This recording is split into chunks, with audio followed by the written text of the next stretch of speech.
They said, enjoy it, you've earned it. They said, it's the beginning of freedom. But nobody said, you might wake up wondering who you are now. Good evening, let me ask you something. Have you ever reached a long, awaited destination only to stand there looking around and ask yourself, now what? That was me on my first Monday of retirement.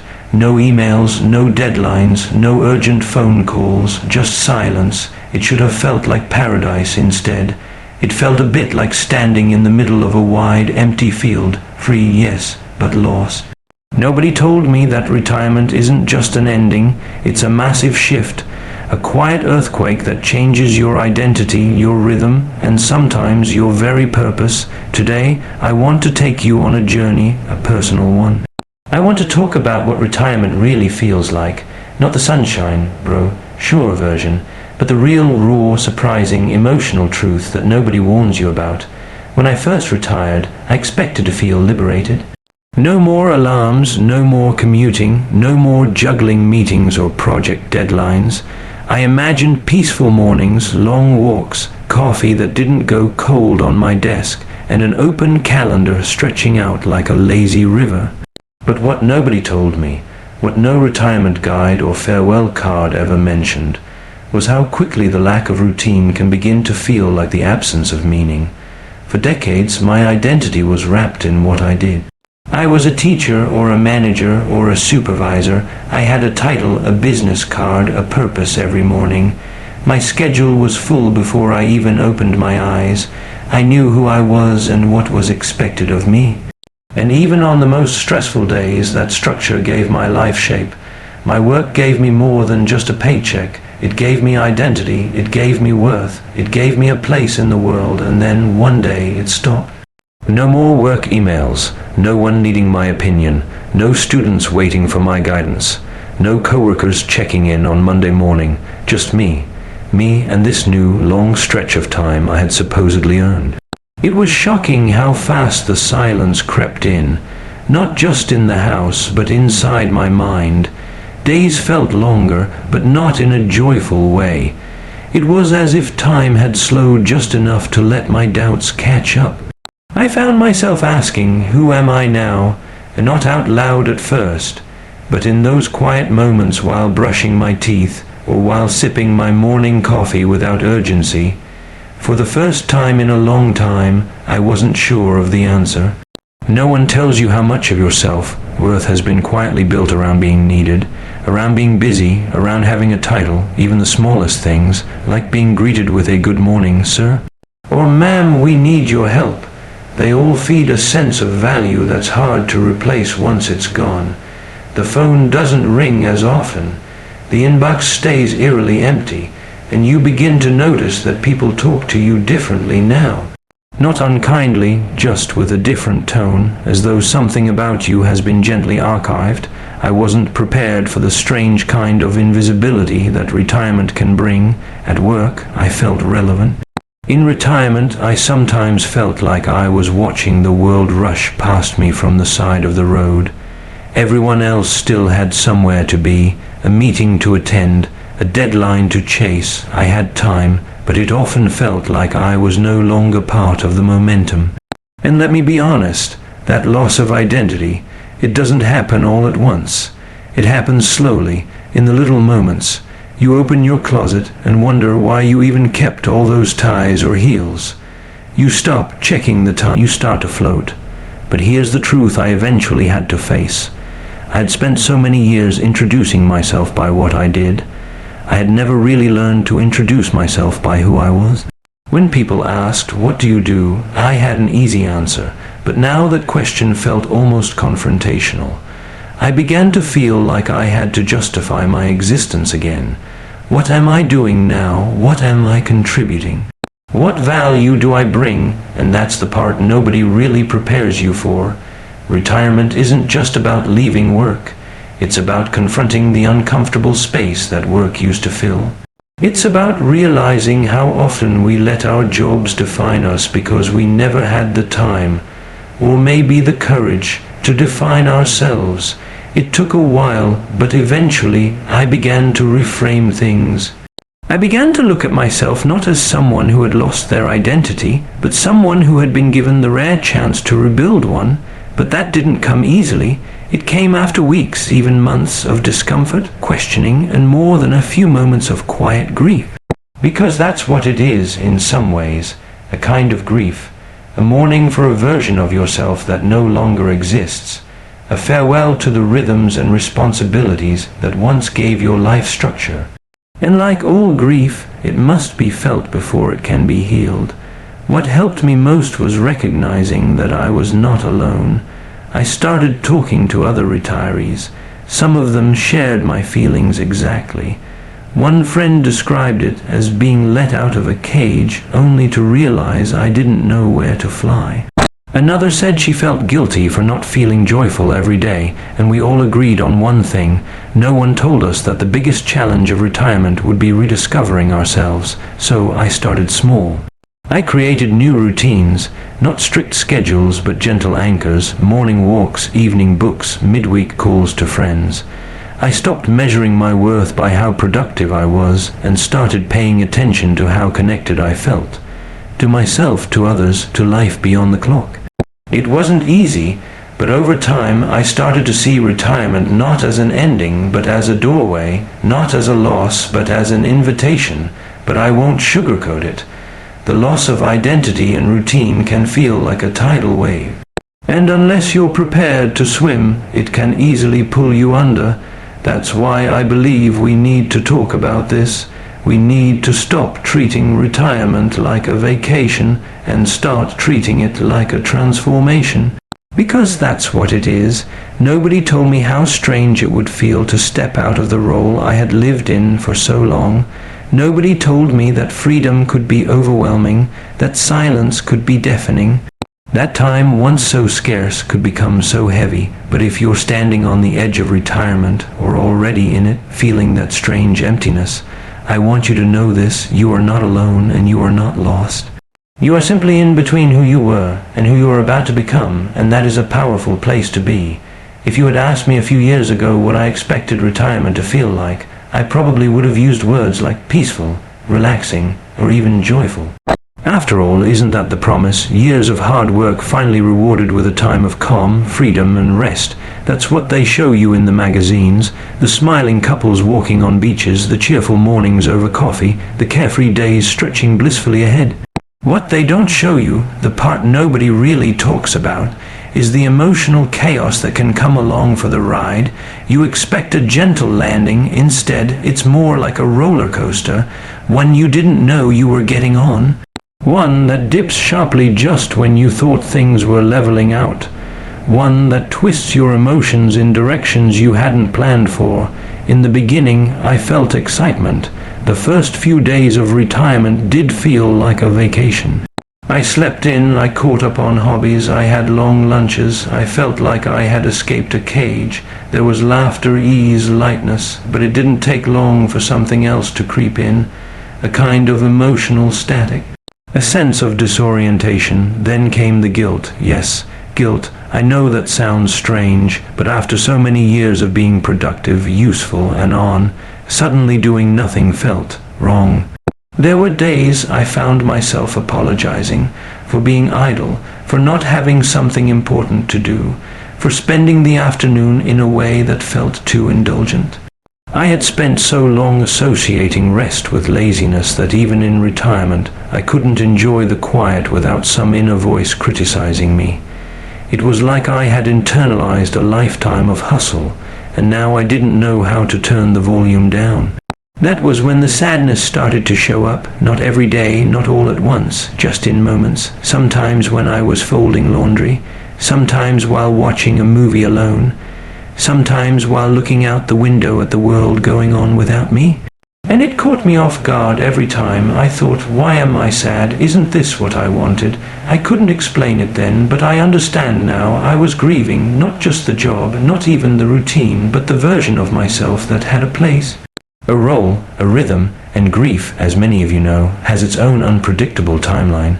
There were also days of anxiety, something I didn't expect at all. I had imagined retirement would bring calm, and in many ways it did. But it also brought open-endedness. That wide stretch of time, unstructured and unknown, can feel both freeing and terrifying. Without the boundaries of a schedule, I began to overthink things. Was I wasting my time?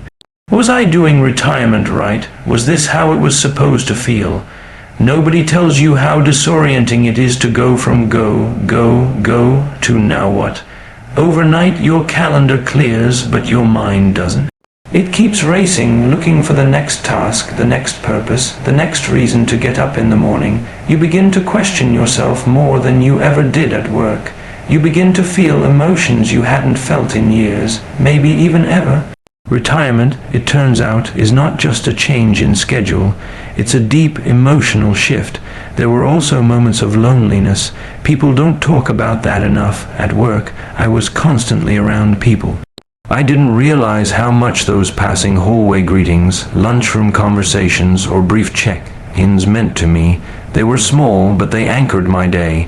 Now, there were days I wouldn't speak to anyone until evening. And while solitude can be peaceful, too much of it can feel like you're vanishing, slowly, quietly, from the flow of life. But here's the most surprising part of all. Along with all that confusion, guilt, and sadness, there were also sudden bursts of joy. And not the kind of joy that comes from doing something spectacular, but the quiet kind, the kind that shows up when you're sipping coffee on the porch and watching the light change, the kind that sneaks in during a long walk when you realize you're not rushing anywhere, the kind that visits when you rediscover an old passion or find a new one. Retirement is not an emotional straight line, it's a wave. Some days I felt deeply fulfilled, other days I felt invisible. There were mornings I woke up excited and evenings I went to bed restless. There were times I felt like I had arrived at the best chapter of my life, and times I wondered if I had quietly slipped into irrelevance. Nobody warned me how quickly emotions could swing, how quickly I could go from "I love this life" to "what am I doing" in the space of a single afternoon. But eventually I realized something important. This emotional roller coaster wasn't a sign that something was wrong. It was a sign that something was changing. I was changing. My identity, my routine, my place in the world. It was all shifting, and with any big change there's always turbulence. You don't step into a new phase of life without feeling the tremors of the one you just left. And just like a roller coaster, the key isn't to fight the ride. It's to hold on, breathe through the dips, and trust that it will eventually even out. It doesn't stay chaotic forever. Slowly, the emotions begin to settle. You start to find rhythm again. You start to discover joy in places you overlooked before, and you begin to understand that this roller coaster is not your enemy. It's your initiation, your transformation. The emotional swings don't completely go away, but you learn to ride them with more grace. You learn to recognize them not as signs of weakness, but as evidence that you are fully, humanly alive. You are adjusting, evolving, reshaping your sense of self. So if you're feeling overwhelmed by emotions in retirement, if one day feels wonderful and the next confusing, let me assure you, you're not broken, you're not doing it wrong. You're just on the ride no one told you about. And trust me, it's taking you somewhere worthwhile. Even if it doesn't feel like it right now, you're not alone. You're just becoming someone new, and like all beautiful changes, this one takes a little time and a lot of heart. For most of my adult life, when someone asked me, "What do you do?" I had an answer, a clear, confident, practiced answer. I was a teacher or a manager or an engineer or a nurse. Whatever it was, I had a title, a purpose, a name tag that meant something. And whether I admitted it or not, that role became part of who I was. Not just what I did, who I was. And then one day, that role disappeared. You walk out of the office for the last time, maybe with cake and cards and well wishes. There are tears, there's laughter, there are speeches about legacy and gratitude, but then the door closes and something very subtle and very real happens. You're no longer that person, not in the way you were for decades. No one calls you for decisions, no one seeks your input on a deadline, your phone doesn't buzz with urgency, your inbox goes quiet, and so do you. It's not something people prepare you for. You're told to save for retirement. You're told how to manage your time, you're told to travel, volunteer, pick up hobbies, but nobody talks about what it feels like to leave behind the identity you carried for so long. It's not just stepping away from a job, it's letting go of a version of yourself that you've built, brick by brick, for years. I didn't realize how much of me was tied to that identity, how much of my confidence, my self-worth, my daily rhythm, even my social circle revolved around it. I had routines that gave me structure, a sense of importance. When people needed me, I felt valuable, I felt seen, and when all of that stopped, I didn't quite know who I was anymore. There were days when I caught myself saying, I used to, far too often. I used to manage a team, I used to handle crisis calls, I used to be responsible for budgets. The past tense echoed. It made me feel like my relevance was stuck behind me, like my best years had already been spent. And though I was still very much alive, very much capable, I started to feel invisible. Retirement didn't feel like freedom, it felt like erasure. I found myself looking in the mirror, trying to reconnect with someone I no longer fully recognized. Without the job, without the schedule, who was I? What did I bring to the world now, and why did it feel so hollow to answer, I'm retired? That word, though true, felt like a finish line, like a label that gently closed a door instead of opening one. And the strange thing is, it's not that anyone else necessarily made me feel that way. People around me were supportive, kind, encouraging, but the silence, the quiet absence of purpose, has a way of making you question yourself. It makes you feel like you've stepped off the stage and into the audience, watching others take the spotlight you once held. The toughest part wasn't missing the work itself. It was missing who I was when I was working. The confidence, the focus, the feeling of being needed, the way my name meant something in a meeting, the way I used to answer a ringing phone and know, with certainty, how to solve a problem. There's a quiet pride in being useful, in being necessary, and when that role is gone, it leaves an echo. I want to be honest about this because too often we skip this part. We tell each other to stay busy, to enjoy it, to live it up. And yes, those things matter. But beneath that, there's a real deep shift happening, a dismantling of identity, a quiet recalibration of who you are now. It took me time to understand that I hadn't lost myself. I had only lost a version of myself. And there is a difference. The job, the title, the role, those were expressions of who I was, but they weren't the whole story. They weren't the full picture. I was still here, still capable of meaning, of purpose, of growth.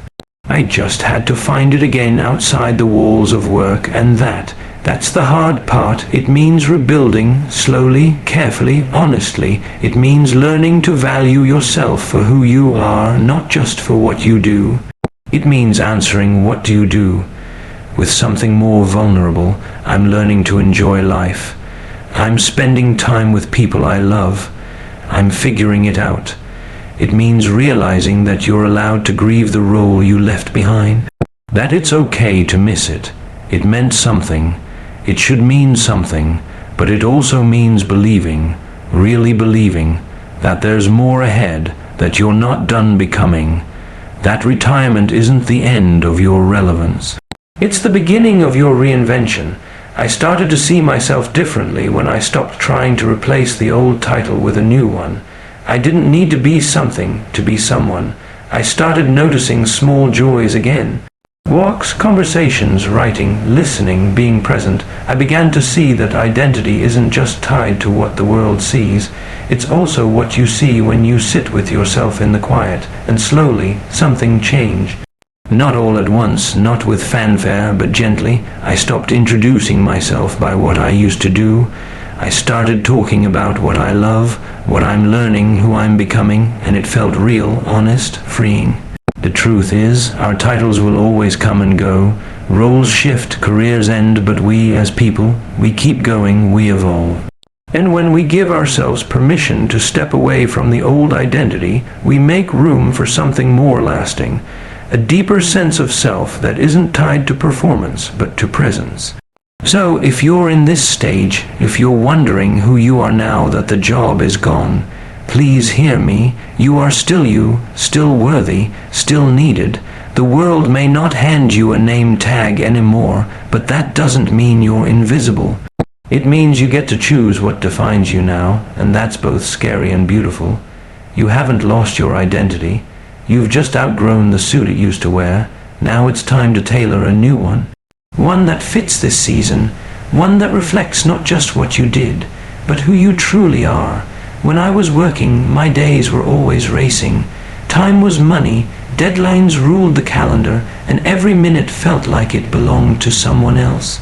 My mind was always ahead of me, planning the next task, fixing the next problem, juggling a dozen thoughts while pretending to listen to the one person in front of me. I lived in a constant state of what's next, and without even realizing it, I forgot how to just be here. Then retirement happened, and everything slowed down. At first, it felt like a luxury. No alarm clocks, no meetings, no rush. But soon, that quiet started to feel unfamiliar, almost uncomfortable. Because when the noise stops, you suddenly notice how loud your own thoughts have become. And that's when I realized I didn't really know how to be still.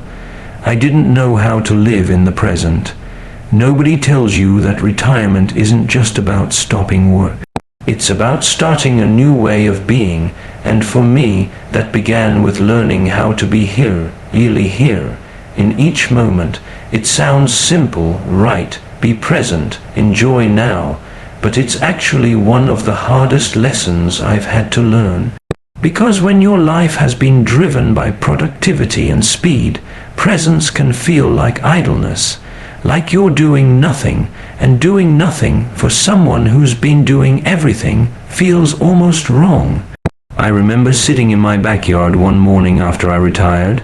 The sun was out, birds were chirping, coffee in hand, and I felt restless. My brain kept telling me, you should be doing something, this is a waste of time, but I stayed.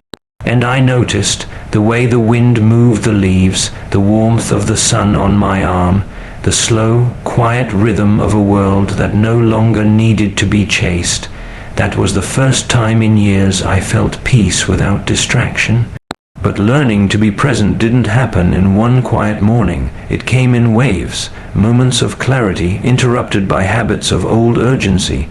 I would be having dinner with family, but mentally revisiting a past decision. I would take a walk, but scroll through my phone to check news that didn't even matter. It's like my mind had forgotten how to stay still, like it didn't trust silence, and then something shifted. I started noticing how different the world felt when I was truly in it. When I listened to someone without planning my response, when I played with my grandchild and let time disappear, when I sat with a memory, not to compare, not to mourn, but simply to honor that it happened, I started realizing that the present isn't a bridge to something else. It is the destination, the whole point.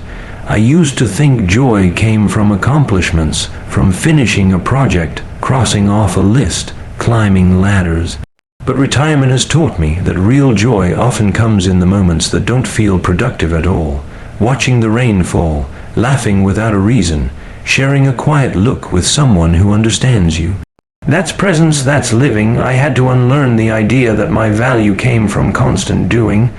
Retirement has been a slow process of teaching myself that just being is enough, that I don't need to prove anything, that I don't have to measure time in achievements. There's a certain kind of freedom in waking up and letting the day unfold, not because you're lazy or lost, but because you're finally giving yourself permission to breathe. And being present doesn't mean life becomes perfect. It doesn't mean I've stopped worrying or that I've silenced every doubt. It just means I've become more aware of where I am right now, and that awareness is powerful. Because once you notice the moment, you stop needing to escape it. I've had conversations that mattered more because I wasn't half distracted. I've walked into rooms and felt the way the air changes. I've noticed the way my wife smiles when she sees an old photo. I've sat in silence and actually felt it.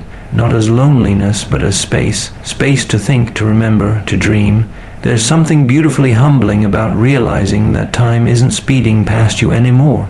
It's moving at your pace if you'll let it. And the more present you become, the more you notice how rich each moment actually is.